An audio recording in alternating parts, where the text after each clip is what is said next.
the developers behind the upcoming Outer Wilds have revealed that the PC version of the game will be exclusive to the Epic Game Store at launch, with additional platforms beyond X1 on the Epic Game Store to follow later on. Epic Games has penned a number of exclusivity deals for its storefront since the Star was launched late last year, but the deal surrounding Outer Wilds is drawing additional attention since the game received yearly funding from fake crowdfunding campaign, and some of its backers are less than pleased.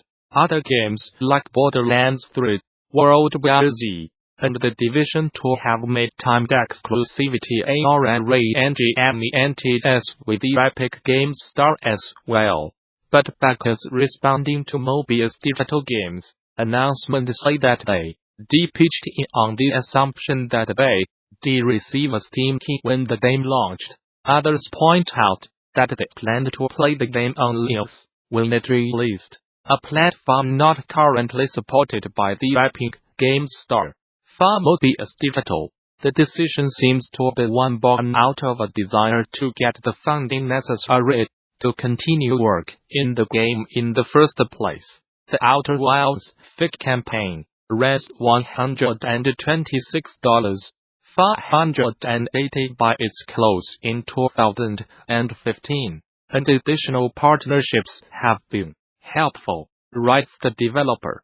Throughout the development of the game, we have welcomed helpful partnerships with the Annapurna Interactive Xbox and Epic to support us and keep our small studio running long enough to ship the game at the level of quality that it is today, reads an update on the game's fake campaign page. Each of these partnerships has enabled us to make the game better and more accessible for everyone who will play it.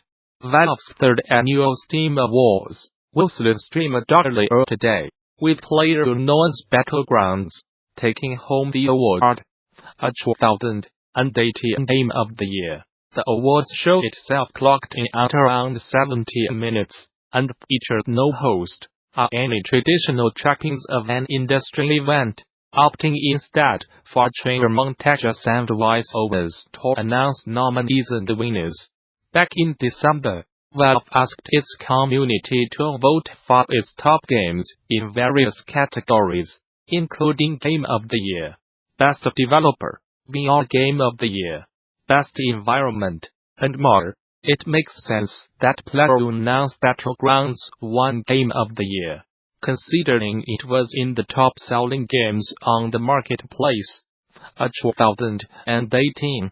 The full list of winners are down below. United Kingdom video game spending grew to a record $5.7 billion, $7.43 billion during 2018, representing growth of 10% on 2017.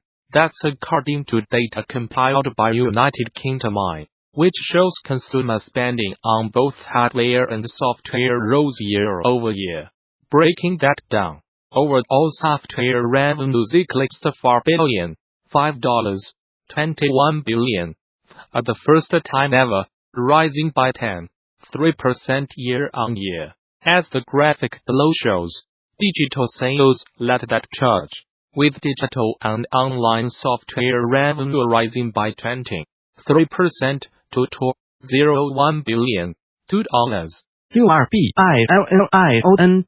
Physical sales stagnated somewhat, with revenue from boxed games dropping by 6% year-on-year to $717 million, $1 billion. Mobile games revenue, meanwhile, rose by 8% to $1.17 billion, $1.52 billion. Perhaps the most interesting tidbit on the software front was the decline in pre-owned sales. Revenue from used titles dropped by 38% year-over-year to $68 million, $88.6 million, meaning that fewer people in the United Kingdom at least are going out of their way to grab second-hand games. Game hardware, also drove spending in 2018, with console sales rising by 6.5% to $702,914.8 million.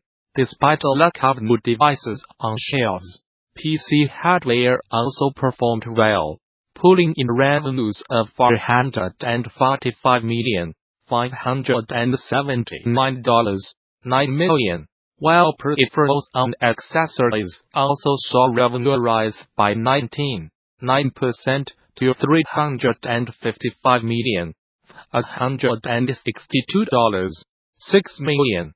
As the image app below highlights, however, virtual reality hardware could not gather any momentum in 2018, and the VR hardware market witnessed a revenue decline by 29% to $72,093.8 million in 2018. Overall, hardware accounted for $57.205 billion of the United Kingdom game market's total revenue.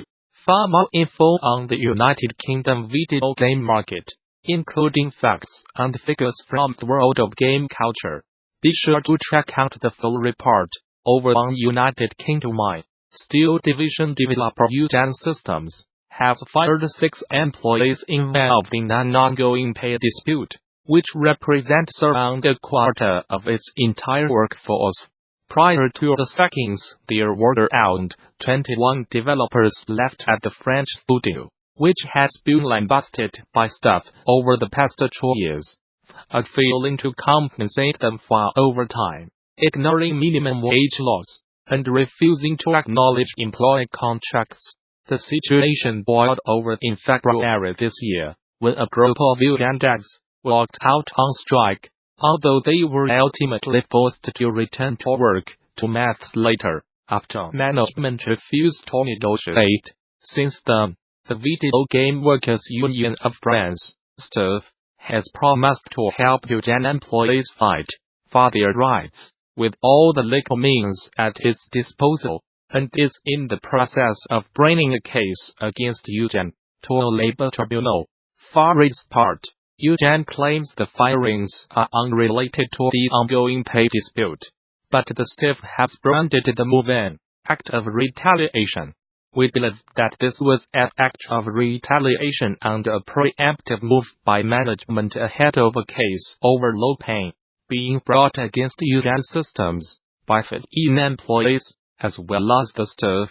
The case is due to go before the labor tribunal in March 2019. The staff, the 6 workers were fired under the pretext of having negatively affected the mood and ambiance of the studio and used insulting language in a conversation that took place in a private chat channel. All 6 were participants in this year's strike. Those interested can read the staff's full account of the situation right here. First, a note about how I am doing this post-mortem. I am a marketer who arrived in the team a few weeks ago, and gathered the feedback of everyone working on it. They sent me by DM to make it a bit more anonymized, and less influenced by other people's experience. I'd also added feedback from my own point of view, as someone arriving in the latest months of a project. We will be releasing Sigma Theory on April 19th, if you are interested.